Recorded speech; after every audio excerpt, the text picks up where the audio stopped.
ನಮಸ್ಕಾರ. ನಾನು ನಿಮ್ಮ ಭಾಗ್ಯನಾರಾಯಣ ಬೊಗ್ಗವರಪು. ನೀವು ನೋಡ್ತಾ ಇದ್ದೀರಿ ಸುದ್ದಿ ಸರ್ಕಲ್. ಧರ್ಮಸ್ಥಳದ ವಿಚಾರವಾಗಿ ಪ್ರತಿದಿನದ ಅಪ್ಡೇಟ್ ಹಾಗೆ ನಿನ್ನೆಯ ಅಪ್ಡೇಟ್ಗಳನ್ನು ಕೊಡೋದಕ್ಕೆ ನಿಮ್ಮ ಮುಂದೆ ಬಂದಿದ್ದೀನಿ. ನಿನ್ನೆ ಭಾನುವಾರ ಆದ ಕಾರಣ ಶೋಧ ಕಾರ್ಯಕ್ಕೆ ರಜೆ. ಆದರೆ ಅದರ ಹೊರತಾಗಿಯೂ ಬಹಳಷ್ಟು ಬೆಳವಣಿಗೆಗಳು ಆಗಿದ್ದಾವೆ. ಅವುಗಳನ್ನು ನಿಮಗೆ ತಿಳಿಸುವಂತಹ ಪ್ರಯತ್ನ ಮಾಡ್ತೀನಿ. ಅದರಲ್ಲಿ ಬಹಳ ದೊಡ್ಡ ಒಂದು ಬೆಳವಣಿಗೆ ಅಥವಾ ಒಂದು ಹೇಳಿಕೆ ಬಂದಿರುವಂಥದ್ದು ಅಂದರೆ ಕಾಂಗ್ರೆಸ್ಸಿನ ಹಿರಿಯ ಹಿರಿಯ ಹಿರಿಯ ಹಿರಿಯ ನಾಯಕರು ಮಿಸ್ಟರ್ ಜನಾರ್ದನ್ ಪೂಜಾರಿ ಅವರು ಬಹಳ ದಿನಗಳ ನಂತರ ಮಾತಾಡಿದ್ದಾರೆ. ಬಹಳ ದಿನಗಳ ನಂತರ ಮಾತಾಡಿದರೂ ಸಹ ಕಾಂಗ್ರೆಸ್ಸಿನ ಒಳಗಡೆ ಎಂತೆಂಥ ವಿಷ ಸರ್ಪಗಳಿದ್ದಾವೆ ಅನ್ನುವುದಕ್ಕೆ ನಾನು ಒಂದು ಸಾಕ್ಷಿ ಅನ್ನುವ ರೀತಿಯಲ್ಲಿ ಹೊರಗೆ ಬಂದಿದ್ದಾರೆ. ಯಾಕೆ ನಾನು ವಿಷ ಸರ್ಪ ಅನ್ನುವ ಮಟ್ಟಕ್ಕೆ ಅವರನ್ನು ಟೀಕೆ ಮಾಡ್ತಿದ್ದೀನಿ ಅನ್ನೋದನ್ನು ಸಹ ನಿಮಗೆ ತಿಳಿಸುವಂತಹ ಪ್ರಯತ್ನವನ್ನು ಮಾಡ್ತೀನಿ. ಅದರ ಜೊತೆಗೆ ಮೊನ್ನೆ ಯೂಟ್ಯೂಬರ್ಗಳ ಮೇಲೆ ನಡೆದಂತಹ ದಾಳಿಯಲ್ಲಿ 6 ಜನರನ್ನು ಬಂಧಿಸಲಾಗಿದೆ. ಅವರಿಗೆ ಜಾಮೀನನ್ನು ಸಹ ಕೊಡಲಾಗಿದೆ. ಈ ಜಾಮೀನು ಸರ್ಕಾರ ಆ ಜಾಮೀನನ್ನು ಅವರಿಗೆ ಗಿಫ್ಟ್ ಆಗಿ ಕೊಟ್ಟಿದೆ. ಅದರ ಜೊತೆಗೆ ಮಂಜುನಾಥ್ ಗೌಡ ಅನ್ನುವಂತಹ ಪೊಲೀಸ್ ಅಧಿಕಾರಿ ಭೀಮಾ ಸಾಕ್ಷಿ ಭೀಮಾ ದೂರುದಾರ ಭೀಮನಿಗೆ ಬೆದರಿಕೆ ಹಾಕಿರುವಂತಹ ಆರೋಪಗಳು ಕೇಳಿಬಂದಿತ್ತು. ಆರಂಭದಲ್ಲಿ ಈ ಮಂಜುನಾಥ್ ಗೌಡ ಅವರನ್ನು ತನಿಖೆಯಿಂದ ದೂರ ಇಡಲಾಗಿತ್ತು.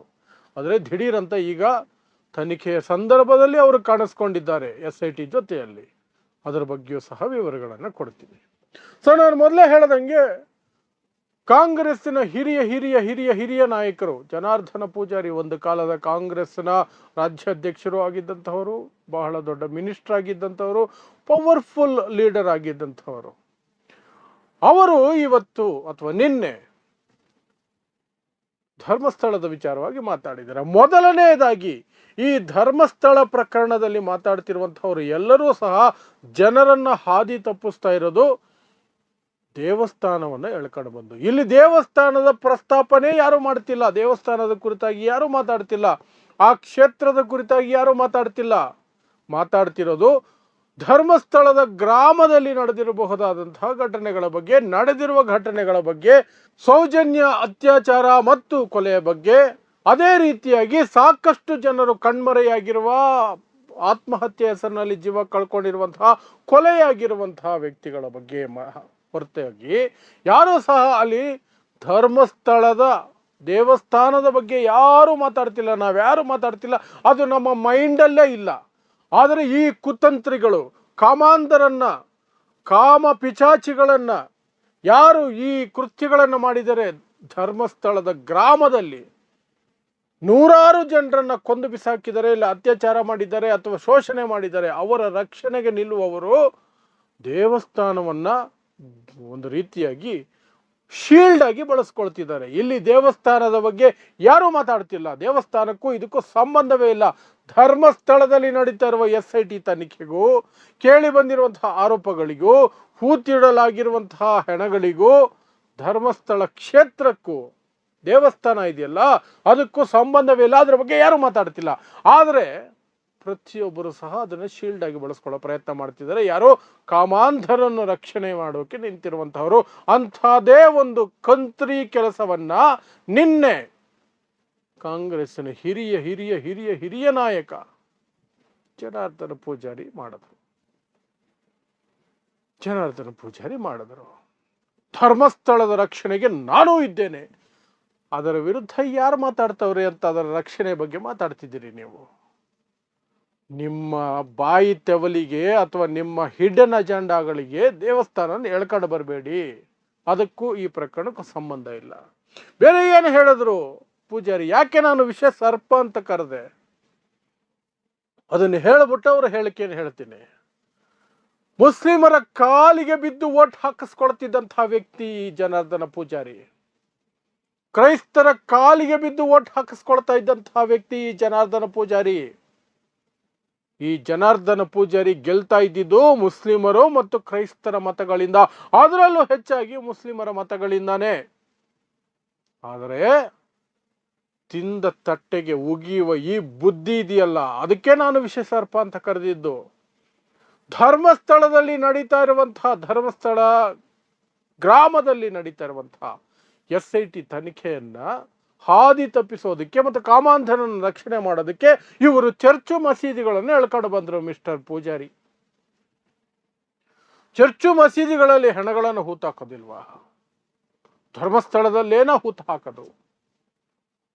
ಹಾಕಿದ್ದಾರೆ. ಧರ್ಮಸ್ಥಳ ಗ್ರಾಮದಲ್ಲಿ ಹೆಣಗಳನ್ನ ಹೂತು ಹಾಕಿದ್ದಾರೆ ಅನ್ನೋದಕ್ಕೆ ತನಿಖೆ ನಡೀತಾ ಇರೋದು. ಇಲ್ಲಿ ಚರ್ಚು ಮಸೀದಿಗಳ ಕತೆ ಯಾಕೆ ಬಂತು? ಅಲ್ಲಿ ನಡೆದಿದ್ರೆ ನಿಮ್ಮ ಹತ್ರ ಮಾಹಿತಿ ಇದ್ರೆ ದೂರ್ ಕೊಡಿ, ತನಿಖೆ ಆಗುತ್ತೆ. ಅದು ಬಿಟ್ಟು ನಿಮ್ಮ ಬಾಯಿ ತೆವಲಿಗೆ ಯಾವನಿಗೋ ಗುಲಾಮಗಿರಿ ಮಾಡೋದಕ್ಕೆ ಈ ವಯಸ್ಸಿನಲ್ಲಿ ನಿಂತ್ಕೊಳ್ಳೋಕ್ಕೂ ಶಕ್ತಿ ಇಲ್ಲ, ಗಡಗಡ ಗಡಗಡ ಅಂತ ನಡುಗುವ ವಯಸ್ಸಿನಲ್ಲಿ ನಾನಿದ್ದೇನೆ ಅಂತೆ ಸತ್ಯದ ಪರ ಇದೇ ಧ್ವನಿಯನ್ನೆತ್ತರಿ. ಯಾಕೆ ಸೌಜನ್ಯ ಸತ್ತು ಹೋಗಿದ್ದು ಅದರ ವಿರುದ್ಧ ಹೋರಾಡಬೇಕು ಅನ್ಸಿದ್ದು ನಿಮಗೆ ಇಲ್ವೇ ಇಲ್ವಾ? ಆಗ ಹೇಳಲೇ ಇಲ್ವಲ್ಲ ಸತ್ಯದ ಪರ ಹೋರಾಡ್ತೀನಿ, ಇದರ ಪರ ನಾನಿದ್ದೀನಿ ಅಂತ.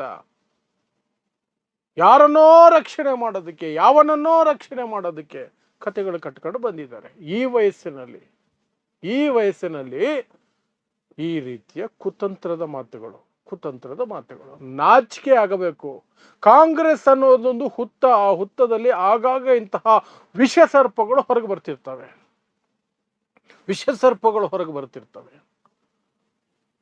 ಇಂತಹ ಸಂದರ್ಭದಲ್ಲಿ ಎಲ್ಲ ತೋರಿಸ್ಕೊಂಡ್ಬಿಡ್ತಾರೆ. ಅದನ್ನೇ ನಾನು ಹೇಳಿದ್ದು. ಈ ಪೂಜಾರಿ ಅನ್ನುವಂಥ ಜನಾರ್ದನ ಪೂಜಾರಿ ಮುಸ್ಲಿಮರ ಕಾಲಿಗೆ ಬಿದ್ದು, ಕ್ರೈಸ್ತರ ಕಾಲಿಗೆ ಬಿದ್ದು ಓಟ್ ಹಾಕಿಸ್ಕೊಳ್ತಾ ಇದ್ದಂತಹ ವ್ಯಕ್ತಿ ಸಂಬಂಧವೇ ಇಲ್ಲದ ವಿಚಾರಕ್ಕೆ ಮುಸ್ಲಿಮರನ್ನ ಕ್ರೈಸ್ತರನ್ನ ಎಳ್ಕೊಂಡು ಬರುವಂತಹ ಪ್ರಯತ್ನ ಮಾಡಿದ್ರೆ ವಿಷಸರ್ಪ ಅಂತ ಕರೆದ್ರೆ ಇನ್ನೇನಂತ ಕರೀತೀರಿ? ವಿಷಸರ್ಪ ಅಂತಲೇ ಕರಿಬೇಕಾಗತ್ತೆ. ಸೊ ಅದು ಒಂದು ಕಡೆ ಆದ್ರೆ ಇದು ಒಂದು ಬೆಳವಣಿಗೆ. ಅಥವಾ ನಿನ್ನೆ ನಡೆದಂತಹ ಘಟನೆಗಳಾದ್ರೆ ಇನ್ನೊಂದಷ್ಟು ಘಟನೆ ಏನಂದ್ರೆ, ಯೂಟ್ಯೂಬರ್ಗಳ ಮೇಲೆ ದಾಳಿ ಮಾಡಿದ್ದವರಲ್ಲಿ 6 ಜನರನ್ನ ಬಂಧಿಸಲಾಗಿದೆ. 27 ಜನರಿಗಾಗಿ ಹುಡುಕಾಟ ನಡೆಸ್ತಿದೆ ಅಂತ ಪೊಲೀಸರು ಹೇಳಿದ್ದಾರೆ. ಈ 6 ಜನರ ಬಂಧನವಾಗಿದೆಯಲ್ಲ, ಅವ್ರಿಗೆ ಕಠಿಣ ಶಿಕ್ಷೆ ಆಗುತ್ತೆ, ಅದಾಗತ್ತೆ, ಇದಾಗತ್ತೆ ಅಂತ ಯಾರು ಯಾವ ಭರವಸೆಯನ್ನು ಇಟ್ಕೋಬೇಡಿ. ಯಾಕೆಂದ್ರೆ ಅವರ ಬಂಧನದ ಬೆನ್ನಲ್ಲೇ ಅವರಿಗೆ ಜಾಮೀನು ಸಿಕ್ಕಿದೆ. ಇದು ಕರ್ನಾಟಕದಲ್ಲಿ ಕರಾವಳಿಯಲ್ಲಿ ಮಾಮೂಲಿ. ಇದು ಕೇಸರಿ ಶಾಲ್ ಹಾಕೊಂಡು ನೀವು ಏನಾದರೂ ಮಾಡಿ ನಿಮಗೆ ಜಾಮೀನು ಈಸಿಯಾಗಿ ಸಿಗುತ್ತೆ. ಪೊಲೀಸರು ನೋಡ್ಕೊಳ್ತಾರೆ, ಆ ಥರ ನೋಡ್ಕೊಳ್ತಾರೆ. ಜಡ್ಜ್ ಮುಂದೆ ಹಠ ಹಿಡಿಯಲ್ಲ. ಇಲ್ಲ, ಅವರು ಕಸ್ಟಡಿಯಲ್ಲೇ ಇರಬೇಕು. ಸಾಕ್ಷಿ ನಾಶ ಮಾಡ್ತಾರೆ, ಸಮಾಜಕ್ಕೆ ಕಂಟಕ. ಆ ಥರದ್ದು ಏನು ಹೇಳಲ್ಲ, ಸುಮ್ಮನೆ ಹೋಗಿ ನಿಂತ್ಕೊಂಬಿಡೋದು, ಅರೆಸ್ಟ್ ಮಾಡಿದ್ದೀವಿ ಅಂತ. ಆ ಕಡೆ ಲಾಯರ್, ಅವ್ರ ಕಡೆ ಲಾಯರ್ ಜಾಮೀನು ಕೊಡಿ ಅಂತ ಕೇಳಿದ ತಕ್ಷಣ ಇವ್ರು ಯಾವ ಪ್ರತಿರೋಧನ ತೋರಿಸಲ್ಲ. ಜಡ್ಜ್ ಇನ್ನೇನು ಮಾಡ್ತಾರೆ, ಜಾಮೀನು ಕೊಟ್ಟು ಕಳಿಸ್ತಾರೆ. ಅದೇ ಕೆಲಸನೇ ಈ ಪೊಲೀಸರದ್ದು. ಸೊ ಅವರಿಗೆ ಅರೆಸ್ಟ್ ಆಯಿತು, ಜಾಮೀನು ಆಯಿತು. ಇನ್ನೇನು 27 ಜನರಿಗಾಗಿ ಹುಡುಕಾಟ ನಡೆಸ್ತಿದ್ದಾರಂತೆ. ಅವರನ್ನು ಬಂಧಿಸಿದ್ರು ಅದೇ ಕಥೆನೇ, ಜಾಮೀನು ಸಿಗುತ್ತೆ. ಅಂತಹ ಮನಸ್ಥಿತಿಗೆ ನಾವೆಲ್ಲ ತಲುಪೋ ಹಾಗೆ ಅವ್ರು ನಡ್ಕೊಂಡಿದ್ದಾರೆ. ಹಾಗಾಗಿ ಆ ಬಂಧನಗಳಿಂದ ಏನು ವಿಶೇಷತೆ ಏನೂ ಇಲ್ಲ, ಆದರೂ ಒಂದು ಬೆಳವಣಿಗೆ ಅಂತ ಹೇಳ್ತಿದ್ದೀನಿ. ಇನ್ನು ಅತಿ ಮುಖ್ಯವಾದ ಬೆಳವಣಿಗೆಗಳಲ್ಲಿ ಅದರಲ್ಲಿ ಇನ್ನೊಂದು ಅಂದರೆ, ನಿನ್ನೆ ಮಾತ್ರ ಅಲ್ಲ ಮೊನ್ನೆಯಿಂದಲೂ ನಡೀತಾ ಇರುವಂತಹದ್ದು. ಮಂಜುನಾಥ್ ಗೌಡ ಅನ್ನುವಂತಹ ಪೊಲೀಸ್ ಅಧಿಕಾರಿ, ಈ SIT ತಂಡದಲ್ಲಿರುವಂತಹ ಅಧಿಕಾರಿ ಭೀಮನಿಗೆ, ಯಾರು ಸಾಕ್ಷಿದಾರ ದೂರುದಾರ ಇದ್ದಾನಲ್ಲ ಆತನಿಗೆ ಬೆದರಿಕೆ ಹಾಕಿದ್ದಾರೆ ಅನ್ನುವಂತಹ ಆರೋಪಗಳು ಕೇಳಿಬಂತು. ದೂರು ವಾಪಸ್ ತೆಗೆದುಕೊಳ್ಬೇಕು, ಇಲ್ಲದೆ ಹೋದ್ರೆ ನಿನ್ನ ಮೇಲೇನೆ ಆಕ್ಷನ್ ಆಗುತ್ತೆ, ನಿನ್ನ ಮೇಲೇನೆ ಕೇಸುಗಳು ಬೀಳ್ತವೆ, ಹುಷಾರ್ ಅಂತ ಬೆದರಿಸಿದ ಹಾಗೆ ದೂರುಗಳು ಬಂತು. ಸ್ವತಃ ಸಾಕ್ಷಿದಾರ ದೂರುದಾರನೇ ಅದನ್ನು ಹೇಳದಂಗೆ ದೂರುಗಳು ಬಂತು.